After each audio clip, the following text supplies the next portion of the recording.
Okay, Vipers, this is going to be a mini episode of This Week with Cheek. We're really going to focus on one thing, and that is taking an equation that is in standard form and rewriting it in slope-intercept form. So let's go ahead and take a look at that. So the first thing we want to do is we need to move our x term to the opposite side, to the other side, so that we can begin to get y all by itself. So I'm going to go ahead and subtract 5x from both sides.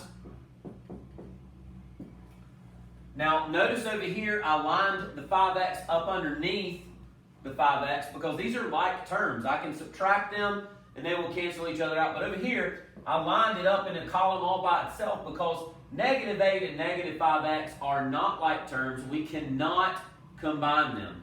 So I'm going to simply bring negative 4y down, and then I'm going to rewrite this as negative 5x minus 8. Again, I cannot combine those like terms.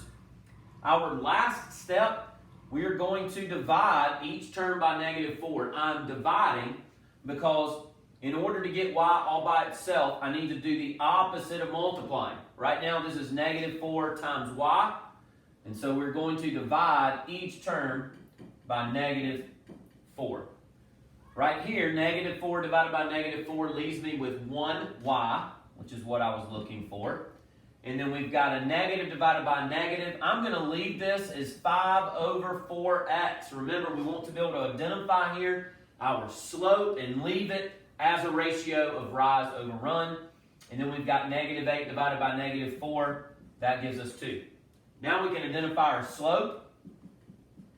That's 5 over 4. And our y-intercept, which is 2. Let's take a look at one more problem, just so we make sure we can work these types of problems. So I've got one more example. This one's a little different. It's got in here a common student mistake that I want to address. So again, same first step. We're going to subtract 3x from both sides. Now, we've got to make sure we bring this sign down with the y. Students often leave that sign and end up missing the problem. Going to equal negative 3x minus 2. Again, these two terms, they're not like terms.